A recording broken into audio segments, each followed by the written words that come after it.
Hello. ഇന്ന് കർക്കിടകത്തിലെ ഉലുവാക്കഞ്ഞി വെച്ച് കുടിക്കാമെന്ന് കരുതി കേട്ടോ.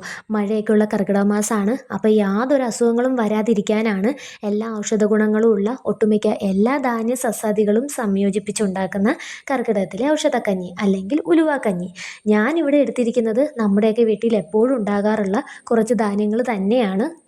അതിനാദ്യം തന്നെ ആവശ്യത്തിന് ചെറുപയർ, ഉഴുന്നുപരിപ്പ്, വൻപയർ, തുവരപ്പരിപ്പ്, റാഗി, ചുവന്ന കുത്തരി, ഉലുവ കുറച്ചേ എടുക്കാവൂ കേട്ടോ. എന്നിട്ട് ഇതെല്ലാം കൂടെ നന്നായി കഴുകി തലേന്ന് രാത്രി വെള്ളത്തിലിട്ട് കുതിർക്കാൻ വെക്കുവാണേ.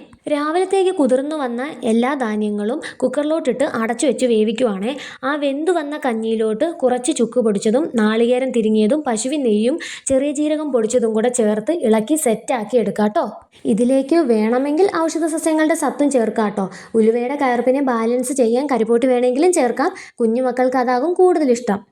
അങ്ങനെ ഞങ്ങളെല്ലാവരും രാവിലെ തന്നെ നല്ലൊരു ഉലുവാക്കഞ്ഞി അങ്ങ് കഴിച്ചു കേട്ടോ. കഞ്ഞിയുടെ കൂടെ ഇനി എന്തെങ്കിലും വേണമെന്നുള്ളവർക്ക് ചേമ്പിൻ തണ്ട് തോരനോ പയറിലത്തോരനോ പപ്പടം ചുട്ടതോ കാന്താരി ഇഞ്ചി ചമ്മന്തിയോ മാങ്ങ ഉപ്പിലിട്ടതോ വേണമെങ്കിൽ എടുക്കാം കേട്ടോ.